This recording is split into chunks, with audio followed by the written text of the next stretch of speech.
O diba yung sexy? Ito alam ang gilig ko sa ganung hair. O diba gumanda siya nung nakancha?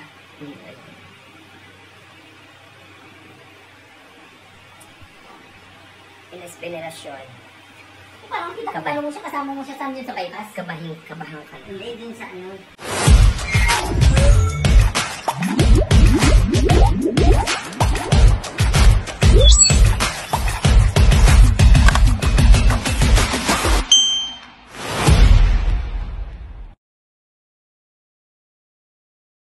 Hi guys! Welcome back to my YouTube channel. Pag bago ka lang sa channel ko, mag-subscribe ka lang. Click nyo na yung notification bell para updated kayo sa mga bagong vlog ko. So yun nga mga kayam, kanina nga dahil na dito sa bahay may nag-walk-in na nagpa-makeup and then naka-schedule din kanina si Kuya Pot. Si Kuya Pot yung tinutukol ko is mga content creator dito din sa Villasis na matagal na talagang, nung nagsimula ako ng 2020 yan talagang sinachat na nila ako na mag-collab kami. Halos, siguro nilang ako sanay na may halubilo pa noon sa mga tao. Kaya parang gusto ko na ayaw kasi nahihiya ako. Siyempre, hindi naman ako talaga yung, hindi ko nang sinasabing hindi ako friendly pero hindi ako yung taong parang ang tawag doon yung parang magaling makibanding sa iba yung ganun lalo pat bihira ko makita. So kanina yung sa tagal ko lang medyo nagko-content creator din dito sa TikTok ay kanina nga sabi sa akin ni Kuya Pot i-try ko daw siyang make-upan. So kasi nga nagigig siya sa may St. Jasmine New dyan sa may San Nicolas. Located doon sa Nicolas Villas Pagkasan. Kung gusto niyo siyang makita gabi-gabi siya dyan siya nag-perform. So inayusan ko siya kanina pero saglit ko lang siyang inayusan dahil medyo nagmamadali din ako Jess from din kasi ng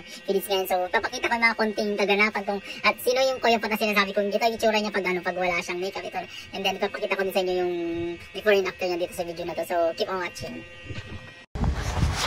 So for today's video mga kayam, dito ako sa bahay nila Kuya Pot. Ayan, Kuya Pot na tinutukoy ko ito siya. Isa din siya sa mga content creator na taga Villasis. So actually matagal na silang nakikipag-collab sa akin. And then alam niyo naman kasi ako medyo mahiyan ako. Hindi ako sanay na makibanding ba yung ganun. Lalo pat nagsisimula pa lang ako sa larangan ng pagbablog o pag-content creator.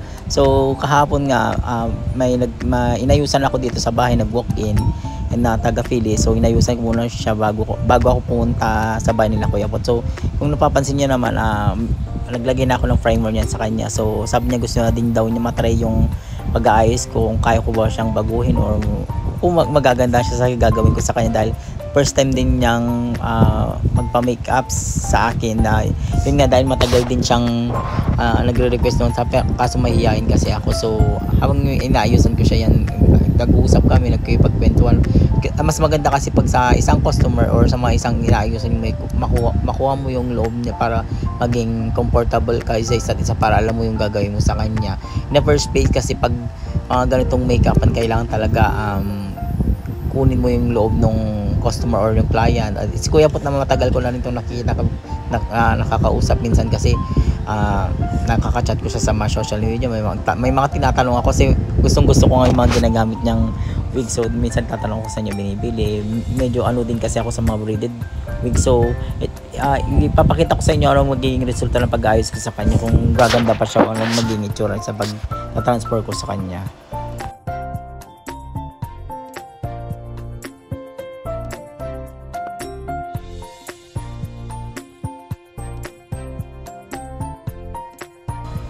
Sabi niya suot daw lang din niya yung contact lens niya, nag-umupo muna ako and then yan nilalaro ko yung upuan niya dahil na-miss ako dahil nakakaputi yung ilaw nila dito sa kwarto nila. So di bali dito ako sa kwarto nila nag-makeup dahil dito nga naka-aircon sila. So sabi niya magsusuot muna siya ng wig. So inaantay ko siya, habang inaantay siya naglalaroan ko yung upuan and then nakikipag-kwentuhan ako kay Amigos, yung isang pinsan niyang content creator.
Kabilang siguro. Pero maganda yung kulay yung ngipin ko kaya.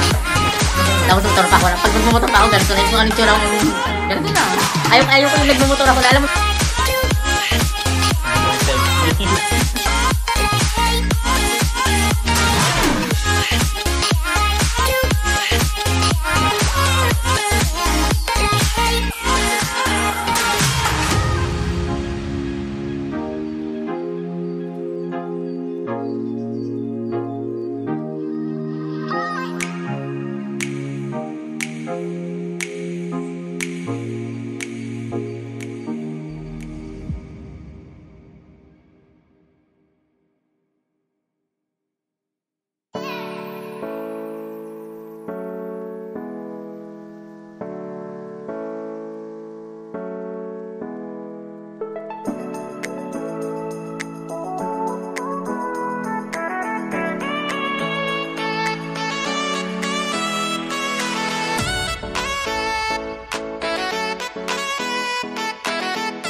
What's up, guys?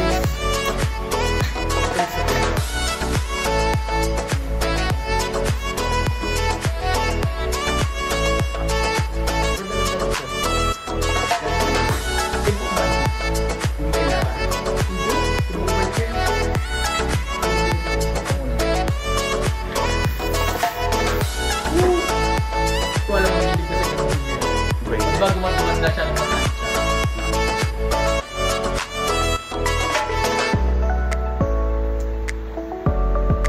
Relasyon. parang pinakabahin mo siya, kasama mo siya sa bypass. Kabahan ka na. Or, Kumain sila ng Tulor, kabahan ka na. Andito na si Ines Relasyon 2.0. Then nakita nyo yung aso nila guys, si Sarian daw yan ng anak. So ngayon ko lang napagtanto yung aso pala si Sarian din. So marami kasi siyang anak and then chihuahua kasi to. So yun lang.